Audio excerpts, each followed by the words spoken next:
ये तीनों कंपाउंड में आपको एसिडिक नेचर कंपेयर करना है। अगर इन तीनों का एसिडिक नेचर का बात हो रहा है तो आप लोगों को तो पता है कि हम लोग को क्या करना है, इन तीनों का कॉन्जुगेट बेस बना लेना है, जो कि ऑब्वियसली कार्बेनायन होगा ना। और ये नेगेटिव चार्ज का आपको स्टेबिलिटी कंपेयर करना है, यही काम करना है। ये तो क्लियर है, ये नेगेटिव चार्ज का आपको स्टेबिलिटी कंपेयर करना है। ठीक है, क्या है ना, इसमें एंगल स्ट्रेन के थ्रू आप स्टेबिलिटी कंपेयर नहीं कर सकते हैं। नहीं तो ऐसे आपके दिमाग में क्या आता कि सर ये 3 मेंबर्ड रिंग है, इसमें एंगल स्ट्रेन सबसे ज्यादा होगा तो ये लीस्ट स्टेबल हो जाएगा। नहीं, क्यों एंगल स्ट्रेन के आपसे काम नहीं कर रहे हैं? बिकॉज बाबू कार्बेनाइन के वजह से एंगल स्ट्रेन बढ़ा नहीं है इसमें। पहले भी ये वाला कार्बन sp3 हाइब्रिडाइज्ड था, अभी भी ये कार्बन sp3 हाइब्रिडाइज्ड है, यानी कि कार्बेनाइन बनने के पहले भी इसमें जितना एंगल स्ट्रेन था, बनने के बाद भी उतना ही एंगल स्ट्रेन। तो कार्बेनाइन कोई कसूरवार थोड़ी है, उसका कोई क्राइम नहीं है। ठीक है, यहां थोड़ा सा हम अलग से एक बात पहले आप लोगों को बताते हैं।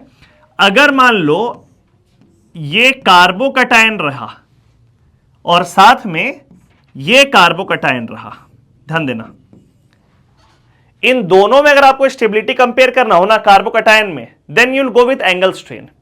क्यों जाएंगे आप एंगल स्ट्रेन में? ध्यान दो, जैसे इस कार्बोकटायन को आपको बनाना है तो इस मॉलिक्यूल से जब ये कार्बोकटायन आप बनाएंगे तो आप देखो इस कार्बोकटायन के वजह से एंगल स्ट्रेन बढ़ गया है। अभी ये वाला कार्बन sp3 हाइब्रिडाइज्ड दिख रहा है और अभी ये वाला कार्बन कार्बोकटायन बनते के साथ sp2 हो गया है, दिखा? तो sp3 जब तक वो था तो उसका expected bond angle 109 degree 28 minute था और उसका एक्चुअल एंगल 60 डिग्री था, तो कुछ एंगल स्ट्रेन था। लेकिन जैसे ही वो sp2 हो गया, उसका एक्सपेक्टेड बॉन्ड एंगल 120 डिग्री है और एंगल तो 60 डिग्री है, तो एंगल स्ट्रेन तो बढ़ गया ना। कार्बोकटायन के वजह से एंगल स्ट्रेन बढ़ा, बोलिए। यहां पर भी ये 4 मेंबर्ड रिंग आप ऐसे बनाएं और इससे जब ये कन्वर्ट किए होंगे तो आपको दिख रहा होगा इस कार्बोकटायन के वजह से एंगल स्ट्रेन बढ़ा है, यानी कि ये वाला कार्बन जो कि पहले sp3 हाइब्रिडाइज्ड था, वो कार्बन अब sp2 हाइब्रिडाइज्ड हो गया है और इसलिए एंगल स्ट्रेन बढ़ गया। तो अगर carbocation is responsible for angle strain तो उन दोनों के ऑर्डर को अरेंज करने के लिए हम लोग एंगल स्ट्रेन का सहारा लेंगे, और एंगल स्ट्रेन वाले मामले में कार्बोकटायन के आने के वजह से ज्यादा एंगल स्ट्रेन किसमें बढ़ा है? इसमें। तो इसलिए इन दोनों में ज्यादा स्टेबल कौन हो गया? ये नीचे वाला। ये क्लियर हुआ पहले आप लोग को कि कार्बोकटायन वाले केस में 3 मेंबर्ड 4 मेंबर्ड रहेगा तो एंगल स्ट्रेन के हिसाब से हम लोग जज कर लेंगे, बिकॉज कार्बोकटायन के वजह से एंगल स्ट्रेन आया है।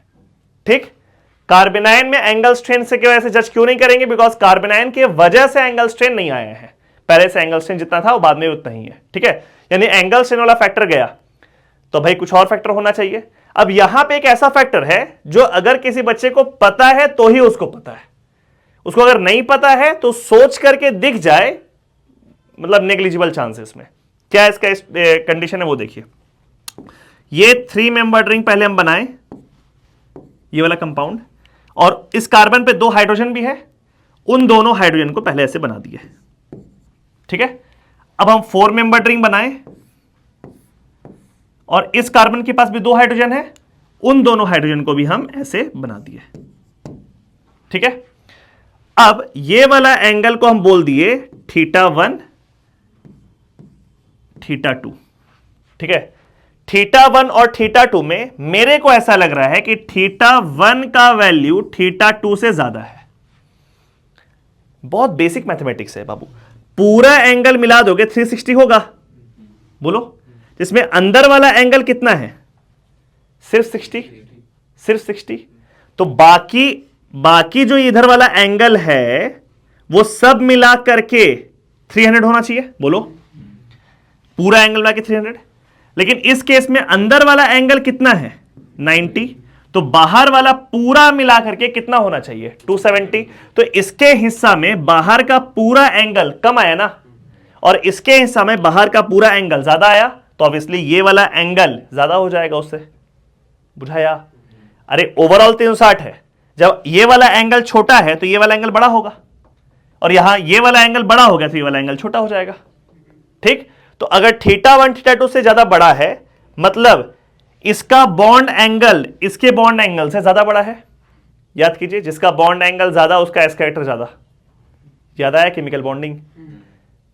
जिसका बॉन्ड एंगल ज्यादा उसमें परसेंटेज एस कैरेक्टर ज्यादा, यानी कि इसमें परसेंटेज एस कैरेक्टर ज्यादा है और जिसका परसेंटेज एस कैरेक्टर ज्यादा उसका इलेक्ट्रोनेगेटिविटी ज्यादा, और जिसका इलेक्ट्रोनेगेटिविटी ज्यादा उसमें नेगेटिव चार्ज का स्टेबिलिटी ज्यादा। तो इन तीनों कार्बेनाइन का स्टेबिलिटी का ऑर्डर ये है, और इसलिए इन तीनों कंपाउंड का साइक्लोप्रोपेन, साइक्लोब्यूटेन और साइक्लोपेंटेन का एसिडिक स्ट्रेंथ का ऑर्डर ये होगा, and the reason is this.